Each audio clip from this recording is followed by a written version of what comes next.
2022 or the iPhone SE3, however you like to call it, comes with a 4.7-inch Retina HD IPS display with 625 nits of peak brightness, the A15 Bionic chip, 12 megapixel single camera in the rear, while a 7 megapixel camera in the front. You get iOS 15 and IP67 rating. You get 3 colors: Midnight, which is a black, Starlight, a white, and Product Red, their signature color. So the price for the 64GB variant starts at 44,000. The 128GB variant goes for 49,000, and the max 256GB variant sells for 59,000. If you're looking for the 256GB variant, I wouldn't recommend it, because at 59,000 you get way better Android phones like the iQOO 9, or even maybe you can actually check the iPhone 12, or even the iPhone 12 on discount at 59k. So I wouldn't recommend the 256GB variant at 59k. The 128GB is kind of dicey at 50k, because you get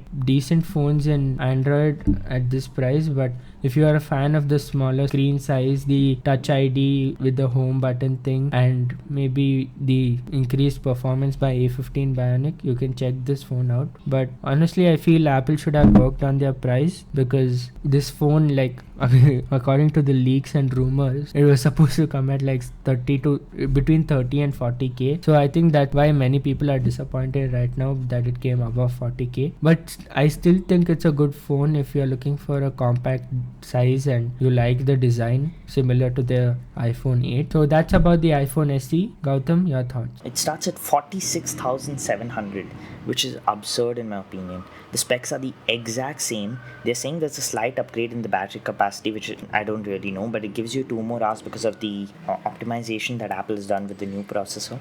Honestly, the biggest problem SE had was the battery, and I don't really believe Apple's claims about the battery life on the SE. I know you can say that, oh, why is Apple saying this? They also said 2 more hours on the 13 mini, and that was such a big thing, like when compared to 12, and people like 13 mini because of that additional 2 hours. But the SE's base battery life itself was very less. So if it was like 3 hours, now you're getting 5 hours. It doesn't seem like a huge thing. It would be better if you actually go to the 13 mini. SE is honestly an excuse to just consider the 13 mini, like Atharv and many other YouTubers were saying. Like personally, he told me that the SE3 is like, the SE in itself started out to be something dull, like to not evoke any excitement. But what happened was, like, people were in love with the first gen's form factor because of how handy and useful it was.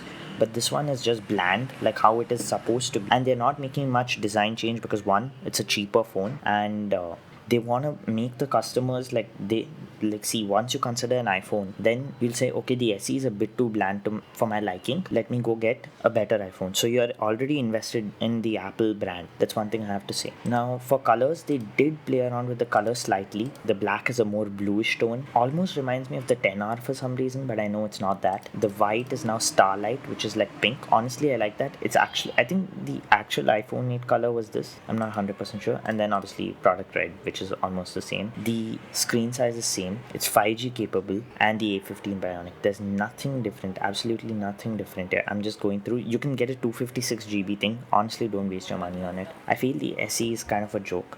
Honestly, you can rather pay the extra for something like the iPhone 12 mini, probably, even though its battery life is bad. Honestly, if you update it to a new iOS version, you get better battery life. That's one thing I've noticed. Or the 13 mini, or maybe even the iPhone 12 base model, which is actually a pretty good phone even now. The A15 Bionic is not that different from the A14 Bionic, by the way, I'm just saying that. But the SE came with the A13 Bionic, so don't go for the Gen 1 first of all. And even if you're considering an SE, go with the new one.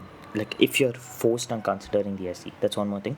Also, the Product Red looks a bit darker from the promotional images, I'm just saying. But yeah, now for the SE brand in itself, now there's no proper like definition of what the SE is. Small edition, special edition, people try some people who are not fans of the SE call it shitty editions, whatever. Honestly, I've been using the Gen 1 SE, and if it weren't for the disappointing battery, just saying, the SE has the same according to Apple, it has the same number of battery hours as the Gen 2 SE, so just compare that. If it weren't for the mediocre battery, which has obviously died down because of years and years of over too many cycles, for me at least, I would still use this phone over any other phone in the world. I'm not even kidding. Just the one-hand ability is crazy on this phone. I don't do much with my phone, so I just prefer a one-handed phone, and that's one thing the SE honestly I felt it was meant for that. But yeah, 4.7-inch Retina is actually still big. Honestly, if they could just cut the bezels on the original SE and somehow repurpose that form factor, that would be the next phone I'd purchase without thinking.